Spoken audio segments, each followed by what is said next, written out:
Uma nobre e uma escrava. O que sabemos sobre a origem das duas é pouco, porém digno de nota. Perpétua era nobre da cidade de Cartago, no norte da África.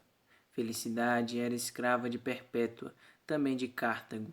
As duas tinham por volta de 20 anos e eram cristãs numa região dominada pelo Império Romano, em tempos de perseguição contra os cristãos. Perpétua era rica, de família tradicional e nobre. Seu pai era pagão. Quando da prisão, ela tinha apenas 22 anos e ela era mãe de um bebê recém-nascido. Felicidade, sua escrava, estava com 8 meses de gravidez. As duas foram presas no ano 203, por ordem do imperador romano Severo, pelo simples fato de serem cristãs. Severo, cujas origens familiares também estavam na África, tinha emitido um decreto de pena de morte aos cristãos. As duas sofreram as atrocidades da prisão, unidas pela fé, em oração e dando força uma à outra. Permitiram a Perpétua que levasse consigo o filho para o cárcere. Chegando o interrogatório, ambas confessaram abertamente da fé e foram condenadas a ser lançadas às feras no aniversário do imperador Geta.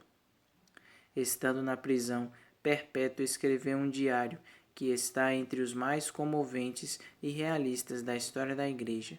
Nesse diário, ela narra todo o sofrimento por que passaram e descreve a fé e a esperança cristã na vida eterna de maneira maravilhosa. No diário, ela conta que seu pai foi visitá-la na prisão para pedir que ela renunciasse à fé cristã e salvasse sua vida. Ela, porém, preferiu a morte a negar o Senhor de sua vida, Jesus Cristo. A mãe foi então separada do seu filhinho. Deus permitiu que ele não voltasse a pedir o peito e ela não fosse mais atormentada com o leite. Escreveu Perpétua no diário que foi fazendo até o dia da sua morte. Narra em seguida uma visão em que lhe apareceu seu irmão Dinócrates ao sair do purgatório graças às suas orações, e outra em que lhe foi prometida a assistência divina no último combate. Temendo a pena de morte, Felicidade pedia diariamente a Deus que seu filho nascesse antes que ela fosse executada. Assim aconteceu. Embora tivesse um parto muito sofrido, seu filho nasceu livre. O filho de Santa Felicidade nasceu apenas 2 dias antes de seu martírio na arena. As santas Perpétua e Felicidade, senhora e escrava, mantinham-se firmes na oração e no sustento da fé, apoiadas por outros 6 cristãos, também presos. Estes também tornaram-se seus companheiros de vida, de morte e de testemunho para o mundo.